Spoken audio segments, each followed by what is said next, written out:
Hello everyone, मी रेहान शेख तुम्हा सर्वांचं स्वागत करतो आजच्या व्हिडिओमध्ये. आज आपण बघत आहोत मॅट्रायसेसचा पार्ट 3. ठीक आहे. हा फायनल पार्ट आहे या चॅप्टरचा. ह्याच्या अगोदर मी ऑलरेडी 2 पार्ट बनवून ठेवलेले आहेत. त्याच्यामध्ये सुद्धा बेसिक बेसिक कन्सेप्ट आपण कव्हर केलेले आहेत. आजच्या व्हिडिओमध्ये सुद्धा आपण ज्या गोष्टी तुम्हाला बोर्डासाठी आणि सीईटी साठी जो तुमचा बेस आहे तो एकदम मी पक्का करणार आहे. ठीक आहे, तर सगळ्यात पहिल्यांदा बघूया काय ऍप्लिकेशन ऑफ मॅट्रायसेस. ठीक आहे. इथे बघा, तुम्ही जर नीट बघितलं, इथं काय दोन लिनियर इक्वेशन्स आहेत इन टू व्हेरिएबल्स, एक्स आणि वाय दोन व्हेरिएबल्स आहेत. आता इथं आपला क्वेश्चन काय की हे एक्स आणि वाय फाइंड करायचंय, पण कसं मॅट्रिक्सच्या साह्याने. ठीक आहे, तुम्हाला दाखवतो. इथं काय लिहिलेलं आहे, मेथड ऑफ इन्व्हर्जन. ठीक आहे, इन्व्हर्जन म्हणजे काय, इन्व्हर्स काढणे. एवढं लक्षात ठेवा. म्हणजे मॅट्रिसेसचा यूज करून एक्स आणि वाय काढायचे, बट जेव्हा आपण एक्स आणि वाय काढणार ना, त्यासाठी स्पेसिफिक इन्व्हर्सचा यूज करून एक्स आणि वाय काढायचे. कसे? तर सगळ्यात अगोदर ना मी तुम्हाला हे जे लिनियर इक्वेशन्स आहेत ना, ह्याला मॅट्रिसेसच्या फॉर्म मध्ये कसं रिप्रेझेंटेशन करायचं ते दाखवतो. इथं किती इक्वेशन्स आहेत, दोन. ठीक आहे, एक्स वाय दोन व्हेरिएबल्स आहेत, दोन वेगवेगळे इक्वेशन्स आहेत आणि पुढे पण त्यांच्या काहीतरी व्हॅल्यूज दिलेल्या आहेत. लक्षात ठेवा, मॅट्रिसेस साठी तुम्ही असा बॉक्स काढला. टू एक्सचा कोइफिशियंट काय, टू पहिल्या इक्वेशन साठी. दुसऱ्या इक्वेशन साठी एक्सचा कोइफिशियंट काय, थ्री. दोन्ही एकमेकांच्या खाली लिहून घेतले. पुढे काय, वायचा कोइफिशियंट फाईव्ह. दुसऱ्या इक्वेशन मध्ये वायचा कोइफिशियंट काय, टू. आता पुढच्या इथं काय येणार, आणखीन एक्स आणि वाय येणार. हे काय अननोन आहेत. ठीक आहे, आणि इक्वल टू काय दिलेलं आहे, 1,7. ठीक आहे बाळांनो. इन्व्हर्जन म्हणजे काय, इन्व्हर्स काढायचं. आता जर तुम्ही नीट लक्ष दिलं, आपण मागच्या व्हिडिओमध्ये बघितलेलं असेल की ए हा मॅट्रिक्स जर ए असेल, हे अननोन आहे, ह्याला मी एक्स म्हणतो, आणि इक्वल्स टू पुढच्या मॅट्रिक्सची व्हॅल्यू आहे त्याला मी बी म्हणतो.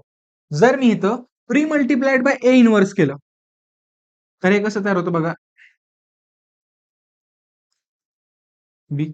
आपल्याला माहिती A inverse into A equals to काय असतो, आयडेंटिटी मॅट्रिक्स. म्हणजे इथं काय येणार, I X equals to A inverse B. Therefore I नाही लिहिला तरी चालतो, मग X equals to A inverse B. ठीक आहे. आपल्याला बी माहितीये काय, 1 आणि 7. पण ए इन्व्हर्स माहितीये का, नाही. आपल्याला तोच काढायचा फक्त. इथे बघा, इथं 2x2 चा मॅट्रिक्स आहे, आणि ए इन्व्हर्स कसा काढतो आपण, A inverse equals to. Inverse काढण्याच्या सुद्धा वेगवेगळ्या मेथड्स आहेत. Row transformation, adjoint method, column transformation, या सगळ्या आपण काय करणार सर, ऍडजॉइंट मेथडचा यूज करणार. फॉर्म्युला काय, 1 upon determinant of A into adjoint of A. ठीक आहे, आता डिटर्मिनंट काढून घेऊ. डिटर्मिनंट काय असणार, determinant of A equals to ह्या दोघांचा मल्टिप्लाय 4 मायनस हे दोघं 15, हे किती आलं, -11. ठीक आहे, डिटर्मिनंट तर भेटला. आता ऍडजॉइंट कसा काढणार, adjoint of A equals to, ह्याच्यासाठी एक डायरेक्ट शॉर्टकट आहे, तुम्ही लक्षात ठेवा. काय, हे जे दोन एलिमेंट्स आहेत 2 आणि 2, ह्या दोघांची जागा चेंज करा.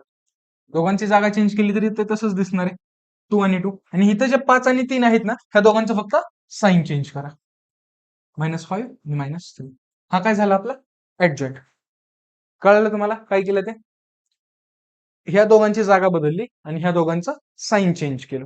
हा आला आपला ऍडजॉइंट. मग ए इन्व्हर्स काय असणार, A inverse equals to 1 upon determinant काय आलेलं इथनं, -11 इंटू 2 -5 -3 2. आता ए इन्व्हर्सला फक्त इथं लिहा, तुम्हाला तुमचं फायनल आन्सर भेटून जाणार. ठीक आहे, मग इथं काय येणार, X equals to A inverse म्हणजेच काय, 1 अपॉन -11 इंटू 2 3 -5 -3 आहे इथं, आणि 2. आणि इथं बी काय, 1 7. ठीक आहे, आता हे काय येणार, -1 अपॉन -11 इंटू, आता हे सॉल्व्ह करू. 2 इंटू 1 2 प्लस 35 -35 म्हणजेच काय झालं, 2 -35 -33. पुढे काय येणार, -3 इंटू 1 -3 -3 प्लस 14 म्हणजे काय आलं, हे 11. आता ह्या 11 ला आतमध्ये घेऊन जावा. तुम्ही पूर्ण -11 ला आतमध्ये घेऊन गेला तर इथं काय येणार, 3 आणि -1. कळालं का तुम्हाला हे. आता आपलं इक्वेशन कसं आलं, राहिलं काय, एक्स. आता हा जो एक्स आहे इथला, ह्यालाच आपण असं लिहू शकतो ना, एक्स आणि Y, X Y equals to पुढं काय, 3 and -1. Therefore X equals to 3 आणि वाय इक्वल्स टू -1. हे आहे या क्वेश्चनचं आन्सर. आय होप तुम्हाला कळालं असेल. एकदम सोपं आहे. इथं मेन गोष्ट काय आहे, फक्त जे आपल्याला लिनियर इक्वेशन्स दिलेले असतील ना, त्या लिनियर इक्वेशन्सला आपल्याला मॅट्रिसेसच्या फॉर्ममध्ये कसं लिहिता येईल. आणि बाळांनो लक्षात ठेवा, सीईटी मध्ये जर असा प्रश्न आला तर ऑब्व्हियसली आपण हे सगळं सॉल्व्ह करत बसणार नाहीये. आपल्याला लिनियर इक्वेशन डायरेक्ट सॉल्व्ह करायला येतात. पण सीईटी मध्ये एवढा सोपा प्रश्न येत नाही. बोर्डासाठी हे खूप महत्वाचं आहे. पुढचा प्रश्न काय, solve the following equation by method of inversion. ठीक आहे. आता सॉल्व्ह म्हणलंय म्हणजेच काय करायचं, एक्स वाय सॉल्व्ह करणं म्हणजे काय करणं, अननोन जे व्हेरिएबल्स असतील त्याचे व्हॅल्यू काढणे. मेथड ऑफ इन्व्हर्जन म्हणजे जी मेथड आपण आता ह्या क्वेश्चन साठी युज केली त्याच मेथडनं हा पण क्वेश्चन सॉल्व्ह करायचा आहे. सगळ्यात अगोदर काय, जे इक्वेशन्स दिलेले असतील ना त्याला डिटर्मिनंटच्या फॉर्म मध्ये लिहून घ्यायचं. एक्स चे कोइफिशियंट काय, 1 2 1 मी लिहून घेतो 1 2 1. वाय चे कोइफिशियंट काय, -1 1 1. झेड चे कोइफिशियंट काय, 1 -3 1. पुढे काय लिहिणार, एक्स वाय झेड. ज्या पद्धतीनं आपण इथं एक्स वाय लिहिलं त्या दोनच व्हेरिएबल होते, ह्या इक्वेशन मध्ये 3 व्हेरिएबल आहेत त्याच्यामुळे 3 आले. इक्वल्स टू आता इथं काय येणार, 402 402. ठीक आहे. आता तुम्हाला काय करायचंय, ह्याचं काय काढायचं, फक्त इनव्हर्स काढायचं आहे. आणि इनव्हर्स साठी फॉर्म्युला काय, जर हा डिटर्मिनंट ए असेल तर त्याचा ए इनव्हर्स काय येणार, 1 determinant of A into adjoint of A. ठीक आहे. आता आपलं काम काय, डिटर्मिनंट ऑफ ए काढणं सगळ्यात पहिल्यांदा. मग determinant of A equals to काय येणार, 1 इंटू 1 प्लस 3 मायनस -1. नेहमी लक्षात ठेवा, हे जे मिडल असतं ना, मिडलला मायनसचं साईन द्यायचं. मग -1 इंटू 2 प्लस 3 प्लस 1 इंटू 2 2 -1. मग हे काय आलं, 1 प्लस 3 4 प्लस 5 प्लस 1 म्हणजेच हे आलं 10. ते म्हणजे डिटर्मिनंट ऑफ हे आला आपला 10. ठीक आहे. आय होप तुम्हाला हे कळालं असावं. डिटर्मिनंट ऑफ ए काय आला आपला 10. ठीक आहे. आता काढायचं काय, फक्त ऍडजॉइंट काढायचा. आता ऍडजॉइंट तुम्हाला सगळ्यांना काढायला येतो. कसा काढणार ऍडजॉइंट, मायनर्स काढा, मायनर्स वरनं कोफॅक्टर्स काढा आणि कोफॅक्टर्स काढलं की त्याचं फक्त काय करायचं, ट्रान्सपोज करायचं, जागा बदलायची. मग काय निघणार आपला ऍडजॉइंट. ठीक आहे. मग इथं आपण ऍडजॉइंट काढू. ह्या पोझिशनसाठी ऍडजॉइंट काय येणार, 1 -3 मायनस का नाही, मायनस ऑफ -3 म्हणजे इथं येणार 4. ह्या पोझिशनसाठी ऍडजॉइंट काय येणार, आता नेहमी लक्षात ठेवा, आपण ऍडजॉइंट करताना ना डायरेक्ट ट्रान्सपोज करतो. पण आपण अगोदर कोफॅक्टर काढताना काय करतो, ट्रान्सपोज करत नाही. आणि साईन पण कोफॅक्टरलाच आपण काय करतो, साईन बदलतो. ठीक आहे. आता जर तुम्ही इथं बघितलं तर हे कसं करणार, ह्या पोझिशनसाठी काय काढणार, 2 प्लस 3 ते काय आलं 5. ह्या पोझिशनसाठी आलं ते, पण मी ते लिहिणार कुठं, इथं खाली. का, मी डायरेक्ट ऍडजॉइंट करतो, त्यामुळे मी डायरेक्ट काय करणार, त्याला ट्रान्सपोज करणार. आणि ऍडजॉइंट करताना आपण काय करतो, साईन बदलतो. त्यामुळे मी इथं काय केलं, -5 केलं. ठीक आहे. आता ह्या पोझिशनसाठी काय ना, 2 -1 1 हे आलं इथं. आता ह्या पोझिशनसाठी काय येणार, -1 -1 -1 -1 -2. ठीक आहे. पण आपण ह्या पोझिशनचा साईन चेंज करतो, त्यामुळे इथे काय येणार, 2 येणार. ठीक आहे बाळांनो, तुम्ही असा पूर्ण पद्धतीने असा ऍडजॉइंट काढू शकता. आणि जर तुम्हाला सीईटीत प्रश्न आला असा तर तुम्ही या पद्धतीने जरी गेला, पण सीईटी मध्ये तुम्ही हे असं प्रत्येक वेळेस मायनर काढून मग त्याचा साईन चेंज करून मग कोफॅक्टर काढणार का, नाही. त्याच्यासाठी मी एक शॉर्टकटचा व्हिडिओ बनवलेला आहे. इथं आय बटन वरती क्लिक करा आणि तुम्हाला डायरेक्ट ए इनव्हर्स 3/3 चा कसा काढायचा हे तुम्हाला कळून येईल. हे बघा, एकदा तुम्हाला ऍडजॉइंट भेटल्यानंतर तुम्ही त्याला इथं पुट करणार ए इनव्हर्स मध्ये 1/10. आणि ऍडजॉइंट जो पण असेल तुमचा 4 -5 1 2 जो पण ऍडजॉइंट येईल त्याला तुम्ही इथं पुट केला. मग तुम्हाला काय करायचं, फक्त ह्याचं आणि ह्या बीचं मल्टिप्लिकेशन करायचंय. बरोबर आहे का. मग त्याचं मल्टिप्लिकेशन केलं की तुम्हाला XYZ भेटून जातात. तुम्ही हा क्वेश्चन होमवर्क मध्ये कराल अशी अपेक्षा ठेवतो, कारण की मेथड मी तुम्हाला सगळी सांगितलेली. पुढे बघा काय, पुढे काय, मेथड ऑफ रिडक्शन. रिडक्शन म्हणजे काय करणं, रिड्यूस करणे. ठीक आहे. म्हणजे जे पण व्हॅल्यूज असतील ना त्याला रिड्यूस करणे. ठीक आहे. तुम्हाला दाखवतो. सगळ्यात अगोदर काय माहिती आपल्याला, दोन इक्वेशन्स दिलेले आहेत. काय? 2x plus 3y equals to 9. आता इथं इथं नीट बघा, y अगोदर लिहिलेला, x नंतर लिहिला, पण मी अगोदर x लिहितो, -2. ठीक आहे. आता रिडक्शन म्हणजे काय करायचं असतं आपल्याला, तुम्हाला मी सांगतो. ह्याला मॅट्रिसेसच्या फॉर्म मध्ये लिहिता येतं आपल्याला. बघा, येणार कसं, 2 -1 3 1 x y इक्वल्स टू 9 -2. ठीक आहे, हे आलं तुमचं. आता ह्याच्यानंतर काय करायचंय, रिडक्शन करायचं. म्हणजे काय करायचं, ह्याला आयडेंटिटी मॅट्रिक्स मध्ये कन्वर्ट करायचा प्रयत्न करायचा. आयडेंटिटी मॅट्रिक्स काय असतो, 1 0 0 1. ठीक आहे बाळांनो.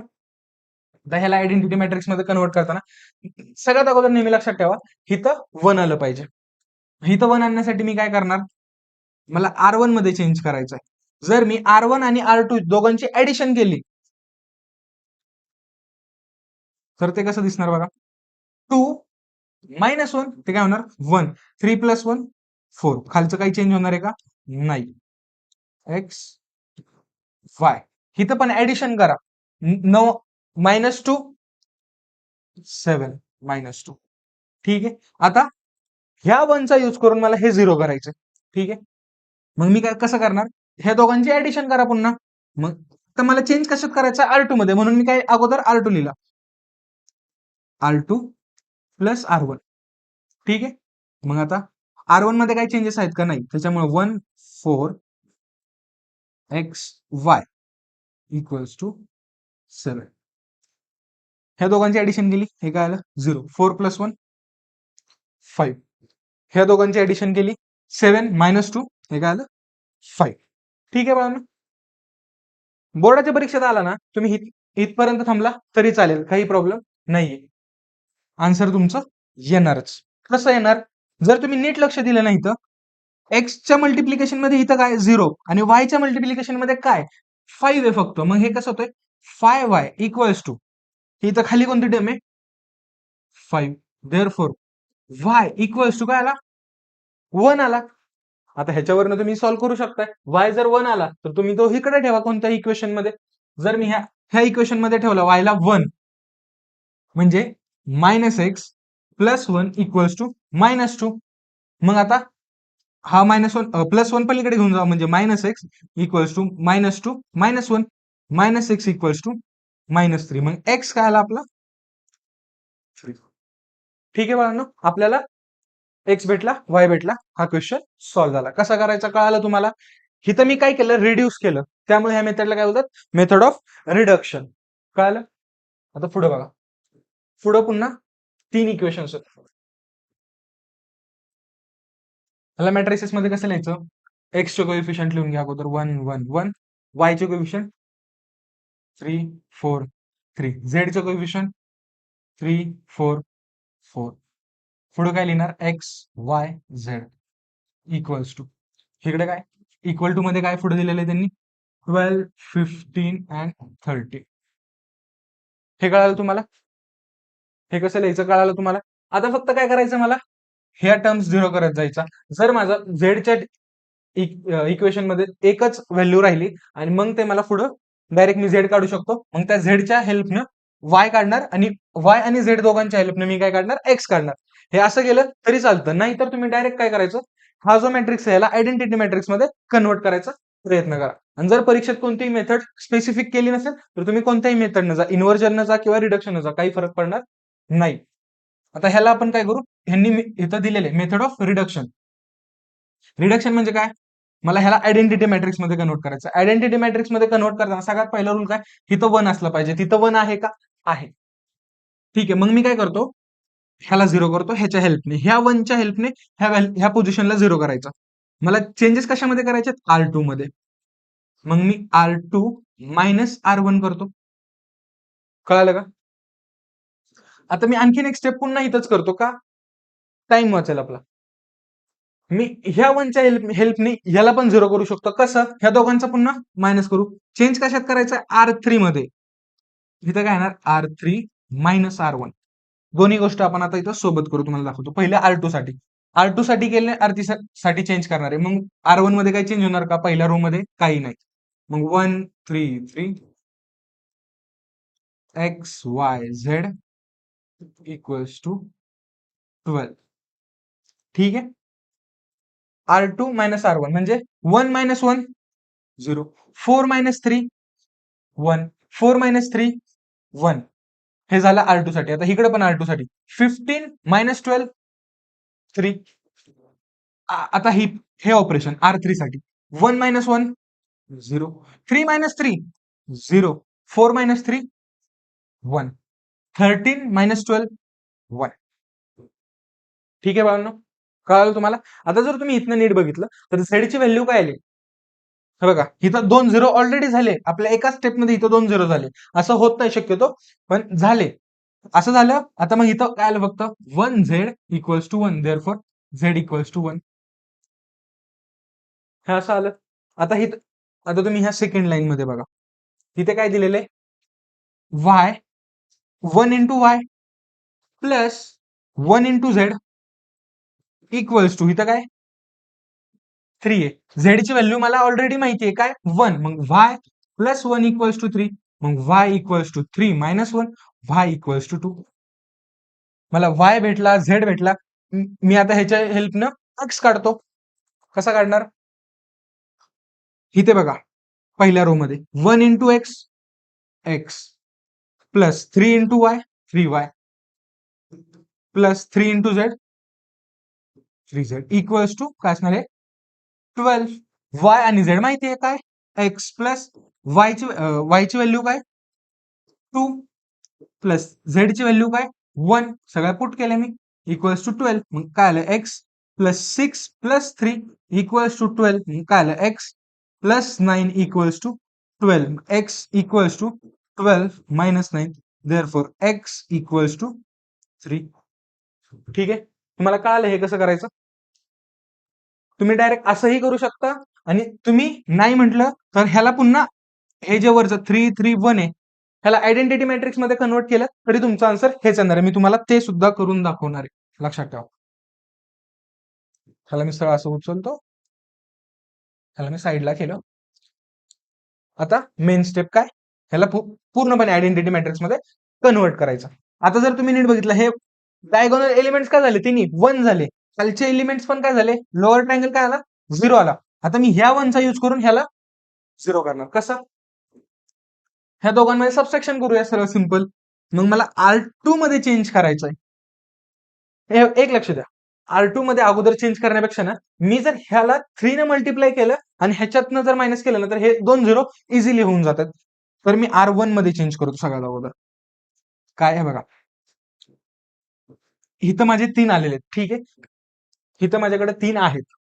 इथं माझ्याकडे दोन्ही सेम नंबर आहेत 1 1. मी ह्या 1 ला 3 ने मल्टिप्लाय करतो आणि ह्याच्यातनं मायनस करायला होतो. मग वरचं काय होणार? 0 होणार.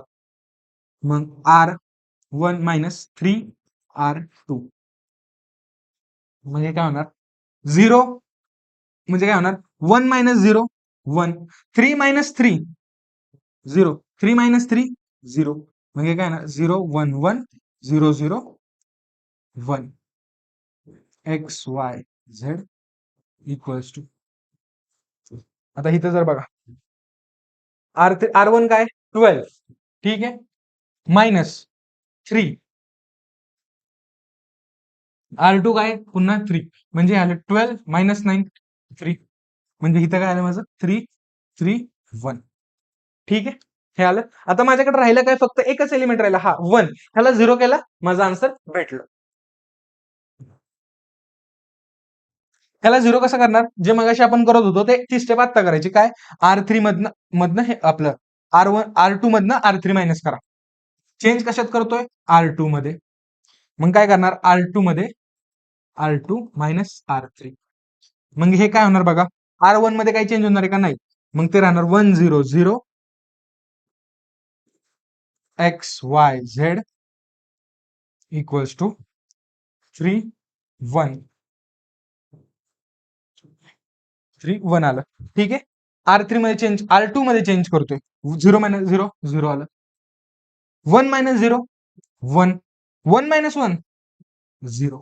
ठीक आहे, आता इथं बघा 3 मायनस 1 2. ठीक आहे, आलं. आणि आता खालचं तर आहे ॲज इट इज 0 0 1. आता जर तुम्ही नीट बघितलं इथं काय मॅट्रिक्स तयार झाला, आयडेंटिटी मॅट्रिक्स. हा लिहिला नाही लिहिला काही फरक पडत नाही, त्याच्यामुळे हे काय झालं, X Y Z equals to 3 2 1. कळालं तुम्हाला? बघा अगोदर पण आपल्या आन्सर काय आलं होतं, एक्सचं 3, इथं पण एक्सचं 3 आलं, वायचं 2, वायचं 2 आलं, झेडचं 1, झेडचं 1 आलं होतं. तेच. आय होप तुम्हाला कळालं असेल. हा क्वेश्चन आहे बघा, नीट बघा. ह्या क्वेश्चन मध्ये काय दिलेलं आहे, हा थेरॉटिकल प्रॉब्लेम आहे. 10वी 12वी मध्ये, 10वी 12वीत नाही म्हणत, 9वी मध्ये तुम्ही असले प्रॉब्लेम सॉल्व्ह केलेले आहेत, भरपूर सारे प्रॉब्लेम सॉल्व्ह केलेले आहेत. बघा त्यांनी काय दिलंय, 4 पेन्सिल 3 पेन 2 इरेझर. हा क्वेश्चन मी तुम्हाला होमवर्क साठी देतो. हा सोपा क्वेश्चन, लक्ष द्या. मी पेन्सिलला समजा एक्स मानतो, पेनला सॉरी पेन्सिलला एक्स मानतो, पेनला वाय मानतो आणि इरेझरला झेड मानतो. मग ह्यांची किंमत किती आहे, 60. मग हे पहिलं इक्वेशन कसं तयार होतंय, 4x plus 3y plus 2z equals to 60. The cost of two pencil म्हणजे 2x plus 4 pen 4y plus 6 eraser म्हणजे 6z इक्वल्स टू 90. हे 60 होतं, 90. ठीक आहे. Where as cost of 6 pencil, 6 pencil म्हणजे 6x प्लस 2 पेन, पेन म्हणजे 2y plus 3 eraser, eraser म्हणजे काय, झेड, इरेझरला पण झेड अजून केलं ना, 3z इक्वल्स टू किती टोटलची किंमत, 70. Find the cost of each items by using मॅट्रायसिस. हे बघा, सीईटीत प्रश्न आला, सरळ लिनियर इक्वेशन सॉल्व्ह करायला जायचं. बोर्डात प्रश्न आला असा, जी स्टेप आपण ह्या मागच्या क्वेश्चन मध्ये सगळ्या गोष्टी केल्यात, ह्या क्वेश्चन मध्ये ह्या मी तुम्हाला हा क्वेश्चन सॉल्व्ह करून दाखवलेला आहे. हा क्वेश्चन सेम तसंच आहे, ह्याला मॅट्रायसिस मध्ये कन्वर्ट करा. कसं कसं करणार आता, एक्स चे कोएफिशियंट काय, 4 2 6, वाय चे काय 3 4 2, झेड चे काय 2 6 3. इथं पुढं काय आलं, X Y Z equals to मध्ये काय 60 90 70. ह्याला तुम्ही आता इथं बघा, इथं मी कोणती मेथड स्पेसिफाय केली का नाही केली, तुम्ही इन्व्हर्जन न करा, रिडक्शन न करा, आन्सर तुमचं बरोबर असणार आहे. ठीक आहे, तुम्हाला येईल करायला ह्याच्या पुढं. आय होप तुम्हाला कळालं असेल जेवढं पण या व्हिडिओमध्ये शिकवलं, आणि सगळ्या गोष्टी तुम्हाला या चॅप्टरच्या बेसिक बेसिक एकदम क्लिअर झाल्या असतील. तुम्ही जर इथपर्यंत आला असाल तर तुमचं खूप खूप धन्यवाद, कारण की ही सिरीज तुम्ही फॉलो केली याचा अर्थ. हा क्वेश्चन तुम्ही सॉल्व्ह करा, ह्याचा आन्सर कमेंटमध्ये मला नक्की सांगा. जर हा व्हिडिओ आवडला असेल तर लाईक करा, चॅनलवरती नवीन असाल तर चॅनलला सबस्क्राईब करा. मी भेटतो तुम्हाला पुढच्या व्हिडिओमध्ये. All the best.